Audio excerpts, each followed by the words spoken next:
So yeah, the first time we met was at our good friend, mutual friend Joe's open mic night at the Cane and Grain.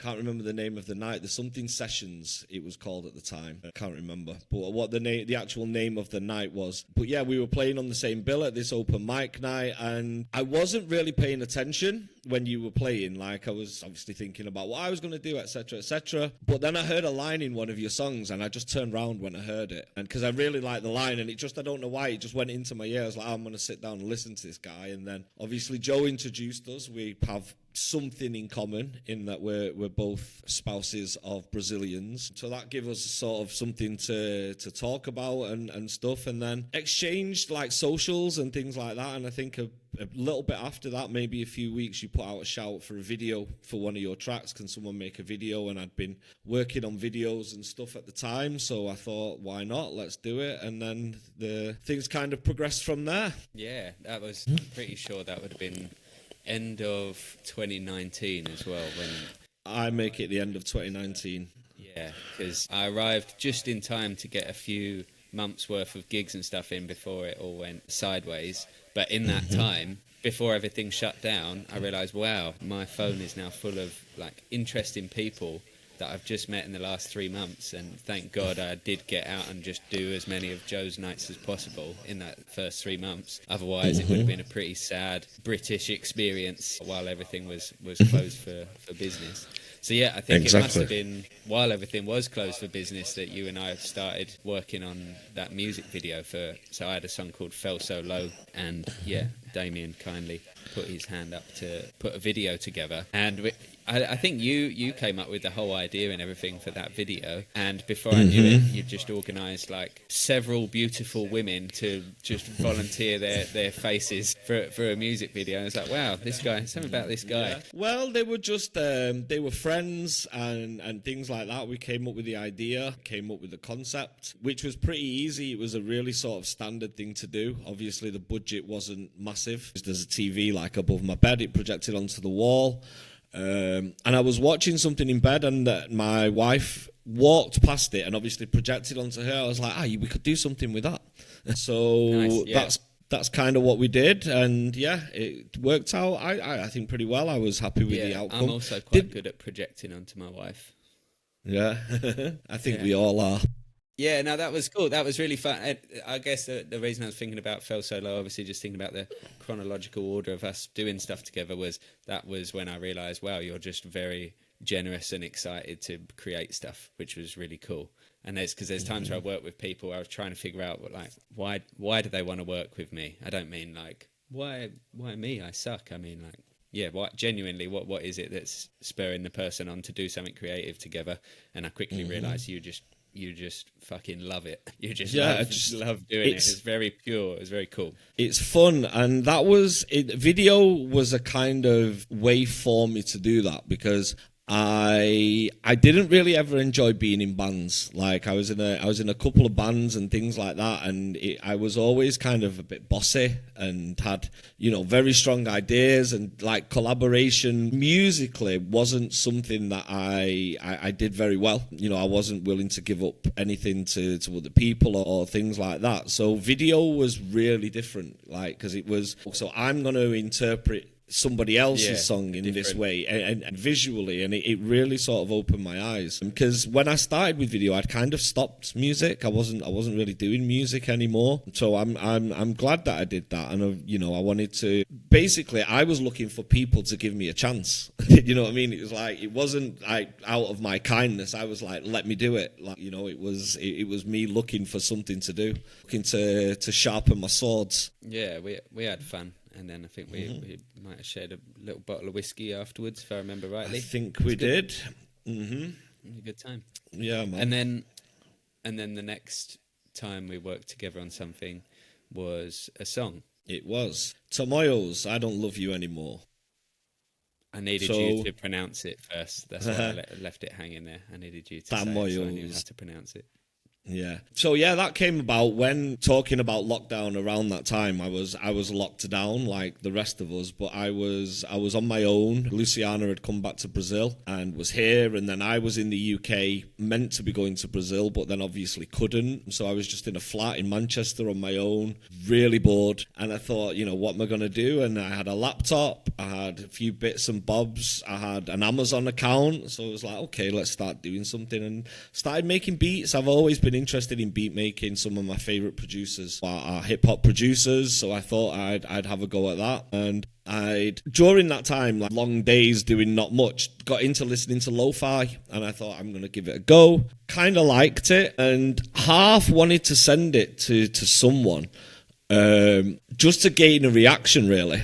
You know, just to see, like, would someone that I like, an artist, be interested in doing something with this track? And I knew you owed me a favour for a video, so I thought I'd ask for a top line. I remember when you sent me the track, because I'd just finished at the Whiskey Jar, another one of Joe's nights that any musician in Manchester has probably played on at some point. And yeah, I got in the car in my little Vauxhall Astra, and put it on, and as soon as I heard it the first time, I was like, absolutely, this is something I want to do something with, because effortlessly I had ideas for the vocals for it, which is always a good sign. And that's kind of been the common theme through everything you've sent me, is like, it's just such a, it's got the right amount of detail in it that it encourages you to do something creative, but also leaves you loads of space as well. It's good. Yeah, and I think that's something. These tracks working titles as well. It's a good launch pad. We can get onto that, but that one was very similar as well, because I was working on a few tracks at that time, very similar to this one within the context of what I was working on. In that it needed a top line. That really needed a top line. Like it, I couldn't find a way to get it to a place where I was happy with it and could call it finished without that. And very similar with I Am the Drama. Am I the Drama? I Am the Drama. See, this keeps happening. Am I the Drama? I had the same sort of thing with that, so that's why that one was also sent to you. Yeah, they have plenty of space for vocals, and I actually, the first thing I picked up on was like a early Drake vibe. That was why I liked it, because I really like early Drake. And I think when I mentioned that to you, you said, "Who's Drake?" Well, you didn't say who's Drake, but yeah, it wasn't your intention at all. But no, I like the So Far Gone Drake sound and that kind of thing. That might not mean much to you, but to the Drake fans, or what's left of us. Apparently there's not many. I think. Okay, cool. And then Kendrick's cut his fan base in half at least. He has, or I don't know, or maybe they're still all there. It's just half of them have gone quiet. That's generally what happens. And then give it a couple of years, and they'll all just, start feeling brave about the fact that they still enjoy Drake. Yeah, and then so for this song, I think you'd actually sent me a couple of tracks, if I remember rightly, and this was the one that just gravitated. I did attempt another track as well. Maybe we'll do something with it at some stage, but this was by far the more organically kind of finished song, I'd say. In fact, I think I sent you a different verse vocal initially, and it was a bit weird and wonderful maybe, and you kind of gently steered me towards something a bit more palatable, or just something a bit easier to follow, which makes perfect sense. So I did use some bits of my original attempt at a verse. Some bits of those were preserved and scattered throughout the song, just sparingly. But yeah, I'm pleased that you suggested I have another crack, because I definitely much preferred where we ended up with it. Yeah, me too. The chorus, I think the chorus is as it was. Like, the chorus didn't change very much at all. I think the first verse that you sent was a little bit slower than the one that's made it to the final cut. And yeah, I just think it needed a bit more oomph. And then what you came back with, I really liked. Yeah, that. It's got like to me it's got it reminds me of like early 2000s, not new metal, but like POD or something. It's got this weird attitude to it, even though it's quite soft at the same time. I don't know, something about it that I like. It's got a bit of swagger to it. But yeah, it was fun, man. And I was trying to think. I had to listen to the song just before we gotten a call. And I thought, yeah, just to remind myself of what the song's about, you know. And then I realised that I don't really know what the song's about. It's one of those. If you don't know, I definitely don't know. Yeah, no, the only kind of common thread I could find through the lyrics, really, without, you know, looking too hard, was that it's kind of I think it's just about the stresses and strains of relationships. Maybe a stretch, or maybe I don't know. It's hard to say. I think there's some relationshipy discourse in there.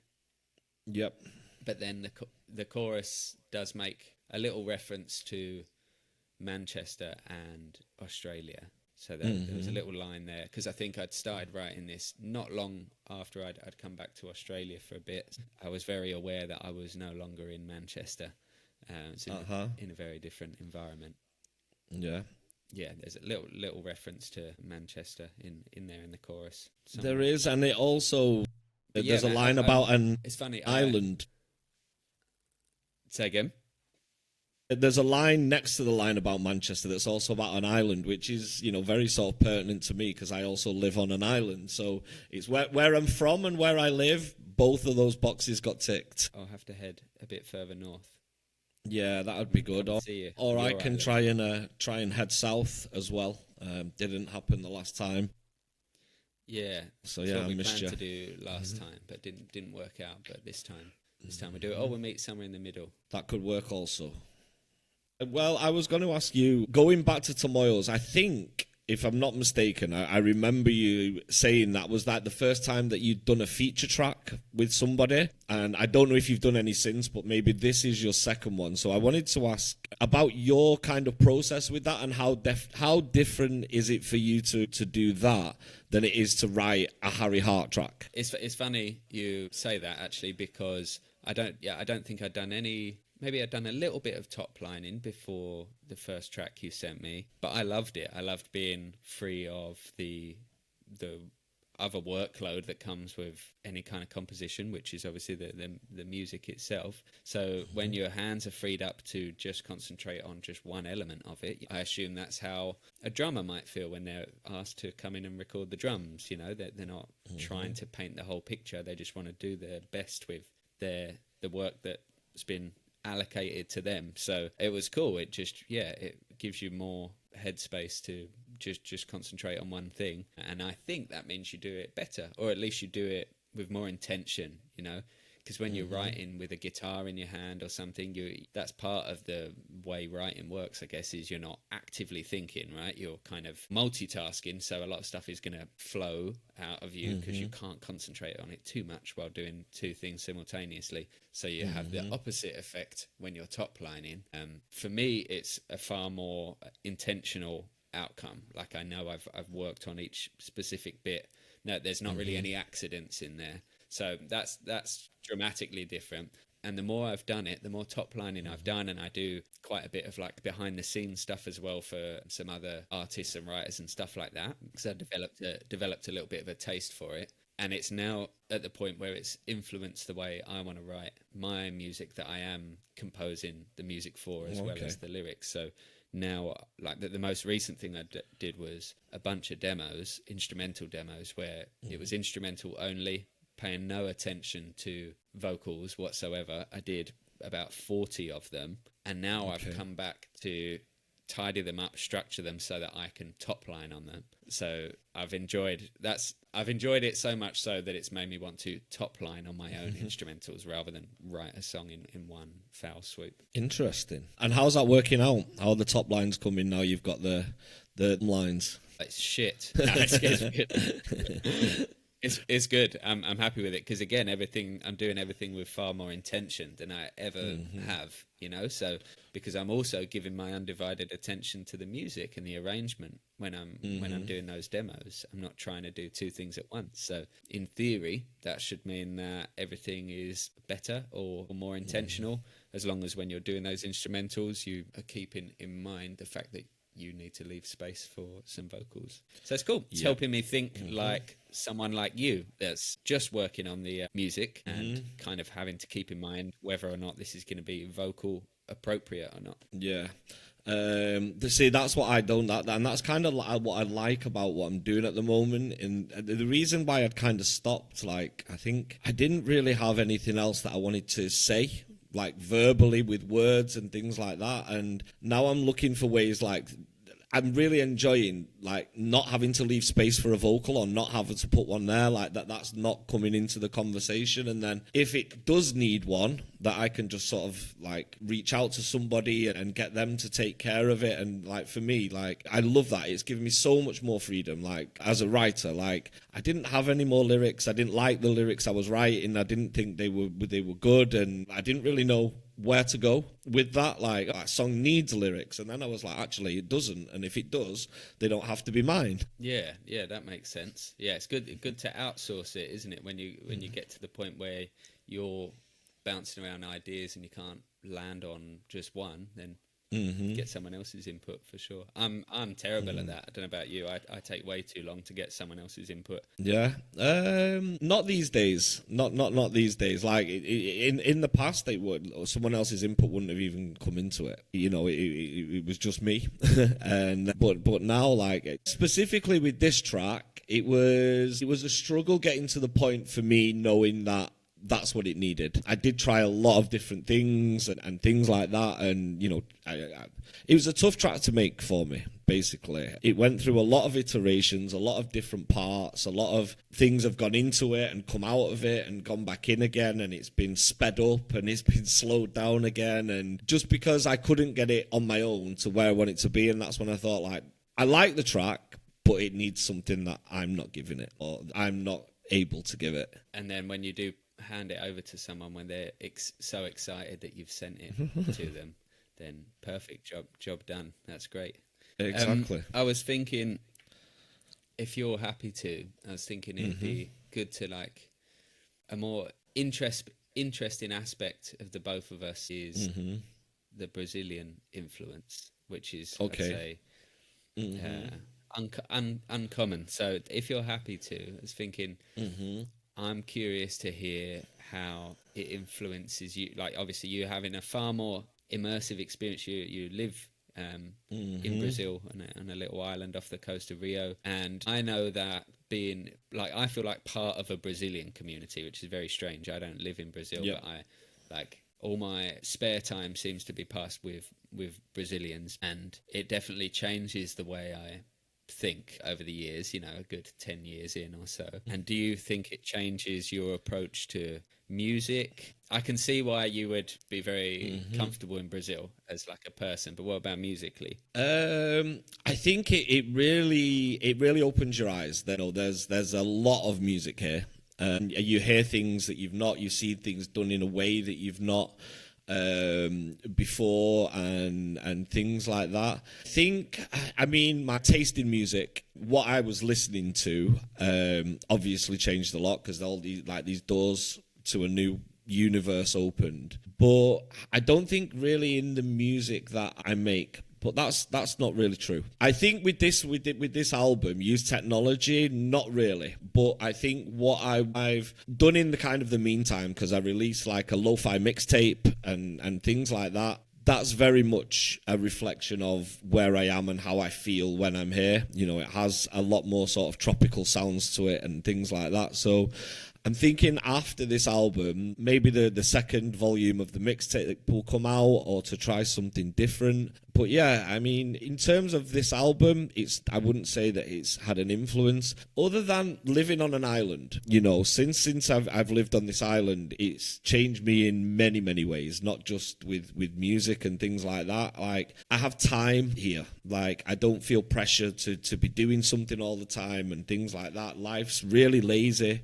really tranquil. So, and you know, I work at home, so I can spend a few hours working in the morning, a few hours in the studio in the afternoon. Like, I have time to do it. That really, really helps. I've got a space where I can leave my stuff set up. I don't need to like dismantle it and take it down again and things like that. So it's really easy to just jump in the chair and jump back into something. So in general, I would say that like the island lifestyle, more than Brazil, really. Like, specifically this island has given me the sort of quietness in my own head to be able to sit down and focus on something. Yeah, so like this island has, like, it allows me to focus and work and have a routine that supports me wanting to make music. Yeah, that's interesting, because I mean, the music definitely sounds like someone that isn't rushing ahead to make music. So I guess, like you say, it's not directly a Brazilian influence per se, but more of a lifestyle one of specifically where you live. I think if anyone listens to your mixtape or the album that is coming out, I think you can hear that. Certainly doesn't sound stressed. No. Which is good. Does this mean that we're going to get some kind of samba album from Harry next? Is that what you're leading up to? Like, you're spending all these times with the Brazilians. Yeah, I've got my gaita ready for the next album. Gaitero. No, I'm like, I think something that I've paid a lot of attention to in the last 10 years is that music is sort of celebrated in a very different way. In the Brazilian communities that I'm familiar with, it's like, here or in the UK, in Australia, wherever, there's a lot of artistic identity going on around music and the way we share it and promote it. And it's, it can be somewhat egocentric and like, it's like, look at my art, the art I've done. Whereas in Brazil, it still feels like the majority of the audience just kind of want to celebrate music and the way it makes you feel. And that, like, just the fundamentals of what music has historically always been, which is like something to bring people together, and all the cliches, like something to make you smile, make you dance, make you, feel alive, feel upbeat, feel downbeat, whatever. But it's very, I think their approach is just far more like a pure generally, and just that it's like, hey, let's kind of celebrate music and just be together, and it's just part of being together and having a good time together. So I'm not saying that, like the music I make now is all about that. It's not. But I'm definitely aware of the contrast. I'm more aware of the contrast of that versus me trying to do something that I think is like artistic or intelligent even, or whatever. It makes me think, well, don't forget that it's quite important to, like, make sure this is something people can share with you. So I like that. I'm very grateful for that. And yeah, it's a slippery slope into just slowly making Brazilian reggae. Yeah. Do it. I mean, like my reggae. there is like so there's music everywhere here, and everyone can play anything. Like that's one of the most ridiculous things. There'll be like some guy in the corner at a party or something like that, and he'll say like, like someone say, well, you play a tune. No, I can't play the guitar, and then like gets the guitar and obviously like can just is amazing.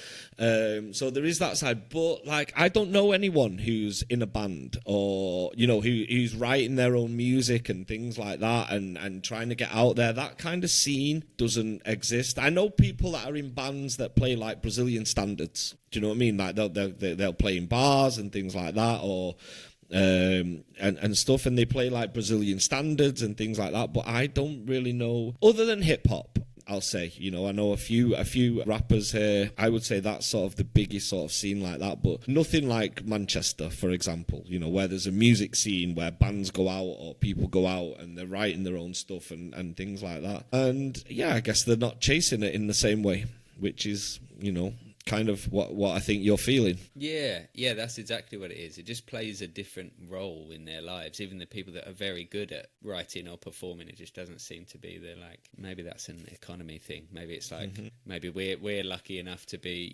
to have a big middle class in Australia, especially, where you can afford to chase your dream. Maybe that's part of it. That could be part of it. It could be. So let's get into the economy. That's the what economy, we're really here for. It's rubbish. We've just been hit with 50% tariffs. Damn. We've had our wrists slapped. Can that be enough about economy? Yeah, done. Moving on. Excellent. So what else? I guess the elephant in the room as well that we should probably address is the fact that Cardi B's just announced that she's got an album called Am I the Drama? Cardi effing B, yes. I couldn't believe that when I saw it on Instagram. Just like scrolling there and saw her post, and I was like, am I the drama? No. And I almost did that thing where it's like you look away and look back. Am I the drama? Went to the comments or like it's a new album, and yes, you'll be hearing from my lawyers. I think that she's going to see this single come out and she'll say back to the drawing board for the album, you know. Yeah. Maybe we could have some kind of battle, find out actually who is the drama. Am I the drama? Am I the drama? I definitely reckon she's more drama than me or you. Yeah, so I'm fortunate, but you know what? We can ride the hashtag, can't we? We can ride the hashtag, and you know what? If it was anyone else, I might be a little bit more upset. But I've got a really big soft spot for Cardi B. I think she's sensational, so she can roll with it. There's an Instagram page in Australia called Brown Cardigan that just kind of shares the wildest side of Australia. Okay, it's worth a look. And I can't hear the name Cardi B without thinking that it's an abbreviation of Brown Cardigan. Brown Cardigan. There you go. Cardi B. There you go. Well, yeah. Well, hers is an album. Ours is a single. You know, I'm sure there's been records on the past where the titles have stepped on each other's toes and things like that. The one that immediately springs to mind is Ray LaMontagne having the absolute gall to release a song called Jolene. Like, if you're gonna release a song, like, I don't know, I just would never have the balls to release a song called Jolene, because you know what's gonna happen straight away. But he did a brilliant job on his Jolene, and obviously Dolly's Jolene is what it is to all of us. He missed the Jolene hashtag wave though with Dolly, didn't he? He missed out on that one. He did, yeah. Yeah, should have waited. It's 25. Put it out then. Oh man. Well, yeah. I think that's all anyone needs to know about why we made a song together, why we'll probably make more songs together, who we are, where we are, what we're doing, hope so. Why we're the drama. So I don't know when this will be put on the airwaves. I don't know when you'll get around to editing it and putting it out, but as we're recording, it's like 2 days before release. So yeah, the song's going to come out. I'm really happy. I'm really proud of it. I think you absolutely pulled me out of a fire with a track that I didn't really know what to do with, and did absolute wonders with it. Like took it to a place where it just wouldn't have gone to. So I want to thank you first and foremost for that, and just hope people like it as much as we do. And if they don't, at least I like it.